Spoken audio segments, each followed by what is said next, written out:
Hello everyone, it's me Anjali from self improvement with Anjali. तो guys आ गई हूँ आप लोगों के साथ एक बहुत ही ज्यादा खास और इंपॉर्टेंट टॉपिक लेके, how to have a healthy relationship. Yes guys, एक स्वस्थ और एक अच्छा रिलेशनशिप कैसे आप बना सकते हो, कैसे आप अपने जिंदगी में खुश रह सकते हो, क्या ऐसी चीजें कर सकते हो जिससे लाइफ आपकी खुशनुमा हो जाए, आप हैप्पी हो जाओ और आपके साथ साथ आपके आसपास जो आपका रिलेशनशिप है उसमें भी बहुत ज्यादा खुशी और हैप्पीनेस डेवलप हो जाए।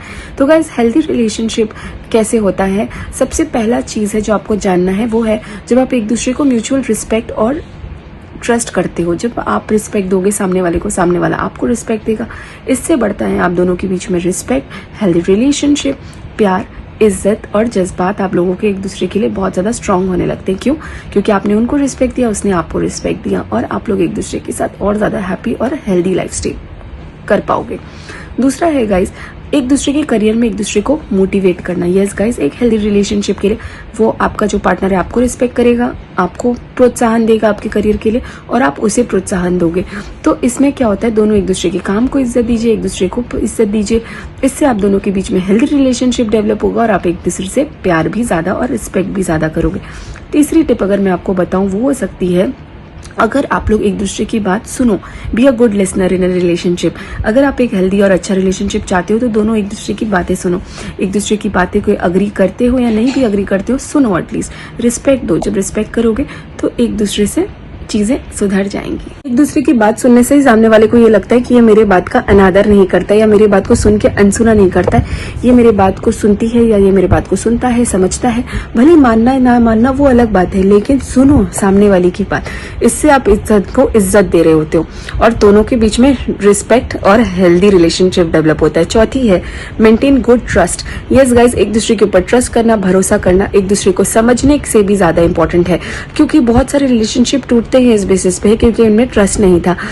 इज्जत तो थी शायद एक दूसरे के लिए, बट एक दूसरे को वो ट्रस्ट नहीं कर पाते थे। तो ये बहुत बड़ी प्रॉब्लम है। तो अगर आप एक दूसरे को ट्रस्ट करोगे, चाहे आपका पार्टनर मेल हो फीमेल हो, आप लोग एक दूसरे को ट्रस्ट करोगे तो बॉन्डिंग स्ट्रांग होगी, बॉन्डिंग स्ट्रांग होगी तो ऑटोमेटिकली रिलेशनशिप हेल्दी होगा। बेवजह एक दूसरे के ऊपर तोहमतें मत लगाओ, एक दूसरे की बेइज्जती मत करो, एक दूसरे के ऊपर फालतू में शक मत करो यार। शक से बेटर चीजें हैं करने के लिए रिलेशनशिप में। तो गाइज अब बढ़ते हैं 5th पॉइंट की तरफ।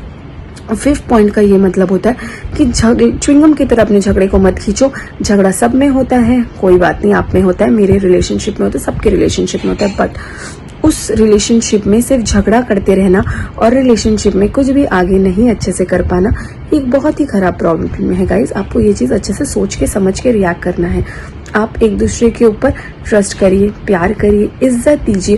एट द सेम टाइम आप सामने वाले को ट्रस्ट करने के साथ साथ उसकी बातों को सुनिए और च्युइंगम की तरह आपको उसे नहीं बढ़ाना है। च्युइंगम की तरह रिलेशनशिप, जितना झगड़ा को बढ़ाओगे, आर्ग्यूमेंट्स, फाइट्स और ये सारी चीजें, उतनी रिलेशनशिप कॉम्प्लिकेटेड हो जाती है। और अपने रिलेशनशिप को जानबूझकर कॉम्प्लिकेटेड मत करो। एक लेवल तक झगड़ा करो, उसके बाद इस चीज को छोड़ के एक दूसरे को सॉरी बोल के आगे बढ़ जाओ। अगर सॉरी नहीं बोलना चाहते हो तो टाइम लो, बट इतने गंदे तरीके से मत करो कि 3-4 दिन झगड़े कर रहे हो, बात नहीं कर रहे हो, कुछ नहीं कर रहे हो। इतना ज्यादा अपने रिलेशनशिप को कॉम्प्लेक्स मत बनाओ। और जितना आप ऐसा करोगे उतना आप अंदर में एक दूसरे के साथ कम्युनिकेशन गैप होगा और रिलेशनशिप में कॉम्प्लिकेशन बढ़ जाएंगे। तो गाइस आई होप आपको ये वीडियो अच्छा लगा तो please like, share and subscribe my channel. और बहुत जल्दी मिलते हैं आपके साथ किसी नेक्स्ट वीडियो पे। Till then bye, take care and thank you everyone. Har Har Mahadev. टरा, मिलते हैं नेक्स्ट वीडियो में जल्द ही।